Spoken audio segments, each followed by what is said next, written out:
Assalamualaikum warahmatullahi wabarakatuh. Pada perkuliahan Psikologi Pendidikan pada hari ini, saya dan rekan saya akan menyampaikan dan memaparkan makalah kami tentang pengertian pengajaran pengayaan dan beberapa pendekatan dalam pengajaran pengayaan yang disusun oleh saya, Nur Sakinah, dan rekan saya, Saidatul Umi. Baiklah, untuk mempersingkat waktu, langsung saja kita masuk kepada pembahasan. A. Pembelajaran pengayaan.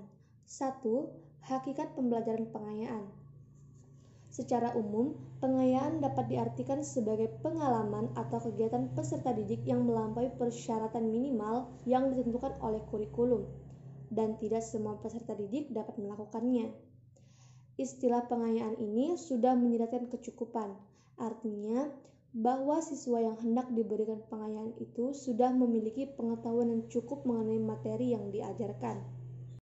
Program pengayaan ini merupakan suatu program belajar yang disusun dengan menggunakan materi di atas program standar untuk para siswa yang dinilai memiliki kemampuan belajar yang lebih tinggi daripada yang dituntut oleh program belajar yang standar. Dalam pelaksanaan pembelajaran berbasis kompetensi dan pembelajaran tuntas, lazimnya guru mengadakan: pertama, penilaian awal untuk mengetahui kemampuan peserta didik terhadap kompetensi atau materi yang akan dipelajari sebelum pembelajaran dimulai. Kemudian, dilaksanakan pembelajaran dengan menggunakan berbagai strategi seperti ceramah, demonstrasi, pembelajaran kolaboratif atau kooperatif, inquiry, discovery, dan sebagainya. Melengkapi strategi pembelajaran digunakan juga berbagai media seperti media audio, video, dan audio visual dalam berbagai format, mulai dari kaset audio, slide, video, komputer multimedia, dan sebagainya. Yang kedua, di tengah pelaksanaan pembelajaran atau pada saat kegiatan pembelajaran sedang berlangsung, diadakan penilaian proses dengan menggunakan berbagai teknik dan instrumen, dengan tujuan untuk mengetahui kemajuan belajar serta seberapa jauh penguasaan peserta didik terhadap kompetensi yang telah atau sedang dipelajari. Yang ketiga, pada akhir program pembelajaran diadakan penilaian yang lebih formal berupa ulangan harian. Ulangan harian dimaksudkan untuk menentukan tingkat pencapaian belajar. Apakah seorang peserta didik gagal atau berhasil mencapai tingkat penguasaan kompetensi tertentu. Penilaian akhir program ini dimaksudkan untuk menjawab pertanyaan apakah peserta didik telah mencapai kompetensi atau tingkat penguasaan minimal atau ketuntasan belajar seperti yang telah dirumuskan pada saat pembelajaran direncanakan. Pembelajaran pengayaan merupakan pembelajaran tambahan dengan tujuan untuk memberikan kesempatan pembelajaran baru bagi peserta didik yang memiliki kelebihan sedemikian rupa sehingga mereka dapat mengoptimalkan perkembangan minat, bakat, dan kecakapannya. Pembelajaran pengayaan berupaya mengembangkan keterampilan berpikir, kreativitas, keterampilan memecahkan masalah, eksperimentasi, inovasi, penemuan, keterampilan seni, keterampilan gerak, dan sebagainya. Pembelajaran pengayaan memberikan pelayanan kepada peserta didik yang memiliki kecerdasan lebih dengan tantangan belajar yang lebih tinggi untuk membantu mereka mencapai kapasitas optimal dalam belajarnya. 2. Pengertian pengayaan menurut para ahli. Yang pertama, menurut Masbur, pengayaan adalah memperkaya ilmu pengetahuan atau memperluas ilmu pengetahuan siswa dengan memberi tugas tambahan, baik tugas yang dikerjakan di rumah maupun tugas yang dikerjakan di kelas. Yang kedua, menurut Tinan, pengayaan bertumpang tindih dengan akselerasi karena keduanya merupakan kesempatan mengembangkan bakat anak di luar jalur sekolah yang normal. Tapi, program pengayaan tidak sama dengan akselerasi belajar. Lebih tepatnya, program pengayaan membantu anak Anda menjelajahi masalah dengan lebih dalam dan luas dibandingkan yang biasa mereka dapatkan di sekolah. Biasanya, sekolah mengadakan program pengayaan di dalam kurikulumnya, tapi Anda tidak mengenalnya sebagai program pengayaan. Mungkin Anda mendengar istilah perjalanan belajar atau studi tour, ke teater, dan tempat-tempat wisata bersejarah atau program pertukaran pelajar. Semua itu adalah bentuk program pengayaan. Kegiatan pengayaan adalah kegiatan yang diberikan kepada siswa kelompok cepat dalam memanfaatkan kelebihan waktu yang dimilikinya, sehingga mereka memiliki pengetahuan yang lebih kaya dan keterampilan yang lebih baik. Secara umum, kegiatan pengayaan dapat diartikan sebagai pengalaman atau kegiatan peserta didik yang telah melampaui persyaratan minimal, yang ditentukan oleh kurikulum dan tidak semua peserta didik dapat melakukannya. Untuk melayani para siswa yang memiliki kemampuan unggul, dapat dilakukan program pengayaan, yaitu memberikan tugas-tugas tambahan yang relevan dengan bidang studi yang diterimanya. Tugas-tugas tambahan itu seperti membaca buku dan mengerjakan soal-soal tambahan.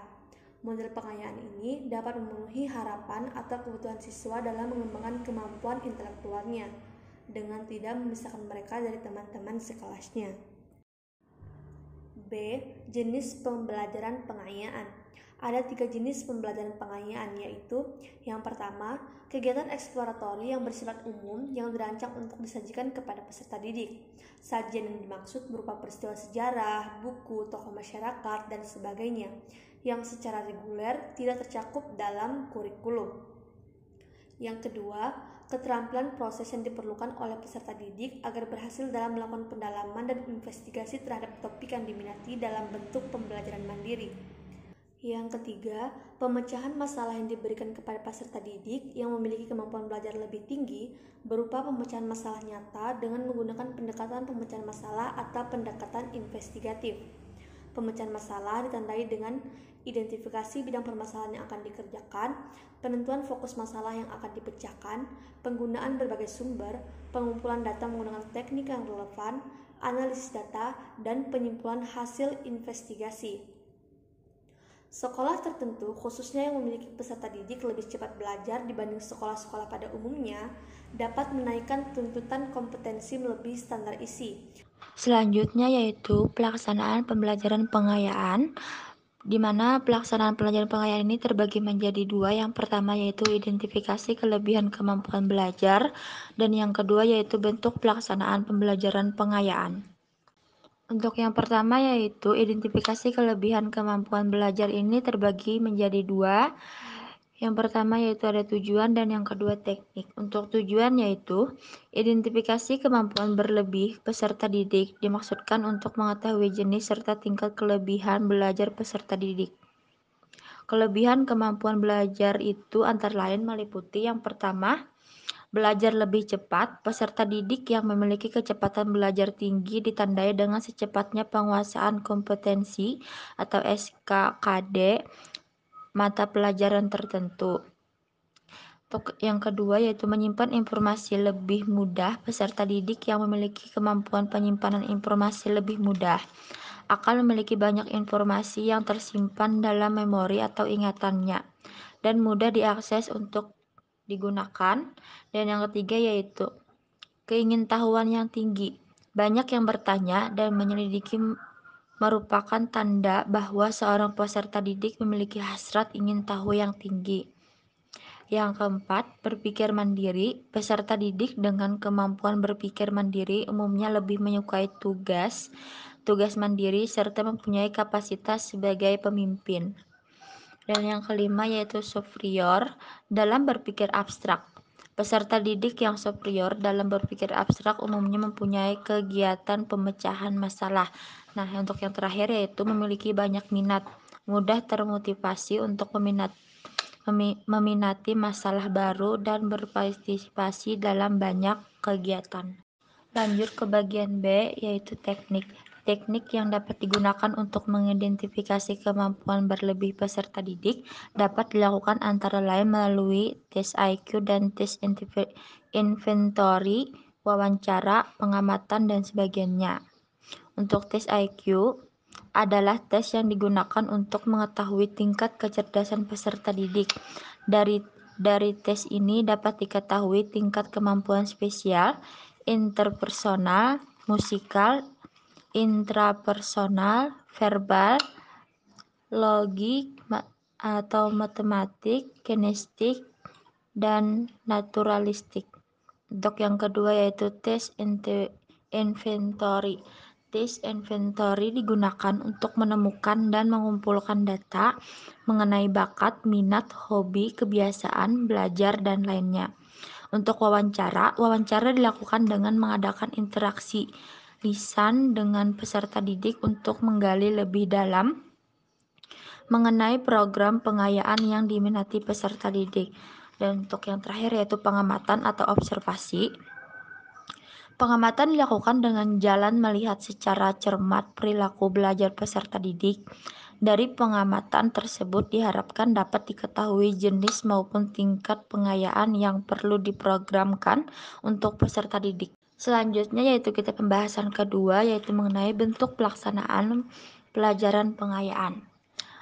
Untuk bentuk pelaksanaan pembelajaran pengayaan dapat dilakukan antara lain melalui yang pertama yaitu belajar kelompok. Sekelompok peserta didik yang memiliki minat tertentu diberikan pembelajaran bersama pada jam-jam pelajaran sekolah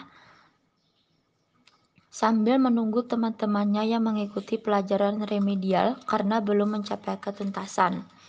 Yang kedua yaitu belajar mandiri. Secara mandiri peserta didik belajar mengenai sesuatu yang diminati.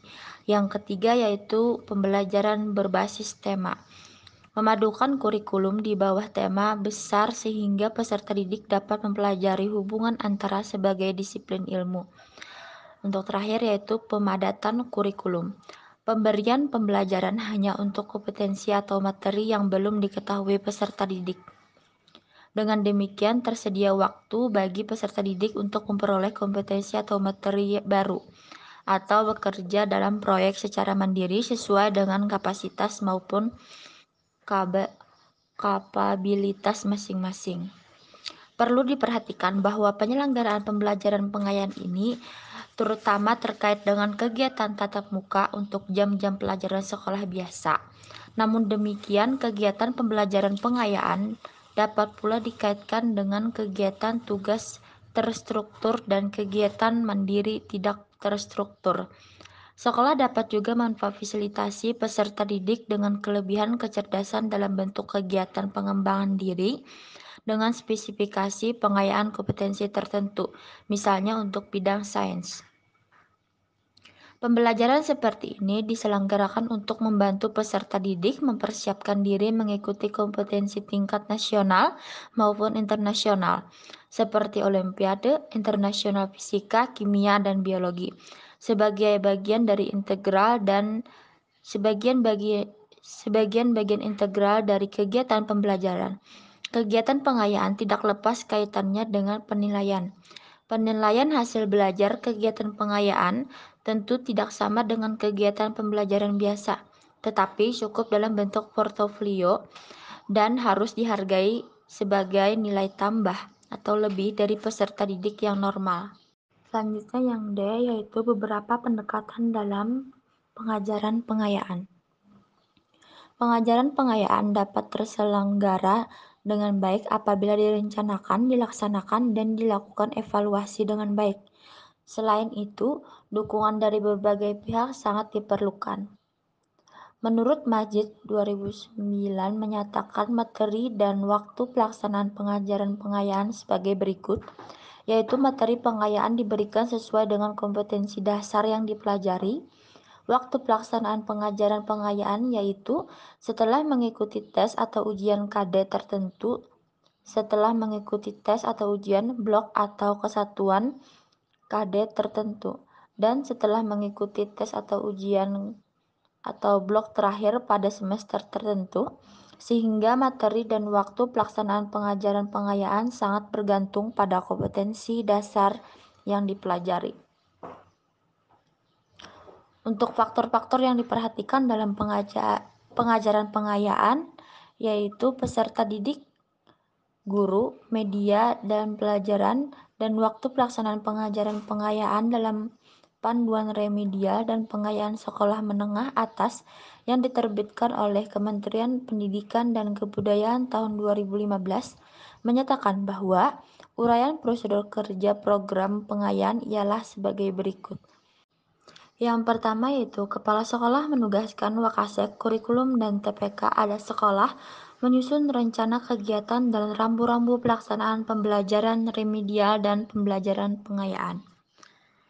Yang B yaitu Kepala Sekolah memberikan arahan teknis tentang program remedial dan pengayaan yang sekurang-kurangnya mencakup dasar pelaksanaan pembelajaran remedial dan pengayaan, tujuan yang ingin dicapai dalam pelaksanaan pembelajaran remedial dan pengayaan, manfaat pelajaran remedial dan pengayaan, hasil yang diharapkan dari pembelajaran remedial dan pengayaan, dan unsur-unsur yang terlibat dan uraian tugas dalam pelaksanaan pembelajaran remedial dan pengayaan. Selanjutnya yaitu Wakil Kepala Sekolah Bidang Kurikulum bersama TPK Sekolah menyusun rencana kegiatan dan rambu-rambu pelaksanaan pembelajaran remedial dan pengayaan sekurang-kurangnya berisi uraian kegiatan, saran atau hasil pelaksanaan, dan jadwal pelaksanaan. Selanjutnya yaitu Kepala Sekolah bersama Wakasek Kurikulum atau TPK Sekolah dan guru MGMP membahas rencana kegiatan dan rambu-rambu pelaksanaan pembelajaran remedial dan pengayaan. Yaitu Kepala Sekolah mensahkan dan menandatangani rencana kegiatan dan rambu-rambu pelaksanaan pembelajaran remedial dan pengayaan. F yaitu guru atau MGMP menentukan jenis program remedial atau pengayaan. G yaitu berdasarkan pencapaian kompetensi peserta didik dengan menggunakan analisis ketuntasan KKM dengan acuan. Yang pertama yaitu program remedial jika mencapai kompetensi peserta didik kurang dari nilai KKM. Yang kedua yaitu program pengayaan jika pencapaian kompetensi peserta didik lebih atau sama dengan nilai KKM. H yaitu guru melaksanakan program pembelajaran pengayaan dan pembelajaran remedial berdasarkan klasifikasi dan pencapaian. I yaitu kompetensi peserta didik. J yaitu guru atau MGMP memberi penghargaan atau reward bagi peserta didik yang mengikuti program pengayaan dengan memasukkan hasilnya ke dalam portofolio. K yaitu guru atau MGMP melaksanakan penilaian ulang bagi peserta didik yang remedial dan hasilnya sebagai nilai pencapaian kompetensi peserta didik. Menurut Sumantri, adapun langkah-langkah dalam melaksanakan program pengayaan di sekolah yaitu sebagai berikut. Yang pertama yaitu identifikasi permasalahan pembelajaran. Secara umum, identifikasi awal bisa dilakukan melalui observasi dan wawancara terhadap peserta didik atau terhadap orang-orang di lingkungan peserta didik. Yang kedua yaitu membuat perencanaan. Setelah melakukan identifikasi awal terhadap permasalahan belajar anak, guru telah memperoleh pengetahuan yang utuh tentang peserta didik dan mulai untuk membuat perencanaan. Penetapan perencanaan dilakukan melalui beberapa tahap. Yang pertama yaitu menetapkan tujuan pembelajaran, kurikulum, menyiapkan media pembelajaran, menetapkan strategi pembelajaran, dan yang terakhir yaitu menyiapkan materi-materi pendukung. Selanjutnya itu C. Pelaksanaan program pengayaan. Setelah perencanaan disusun, langkah-langkah selanjutnya adalah melaksanakan. Ada 3 fokus penekanan. Yang pertama yaitu penekanan pada keunikan peserta didik. Yang kedua yaitu penekanan pada adaptasi materi ajar. Yang ketiga yaitu penekanan pada strategi atau metode pembelajaran. Untuk yang terakhir yaitu evaluasi, di mana evaluasi ini melalui penilaian autentik dilakukan setelah program selesai dilaksanakan. Berdasarkan hasil evaluasi, guru perlu meninjau kembali strategi pembelajaran yang diterapkan atau untuk melakukan identifikasi atau analisis kebutuhan terhadap peserta didik dengan lebih seksama. Mungkin itu saja dari kami. Terima kasih. Wassalamualaikum warahmatullahi wabarakatuh.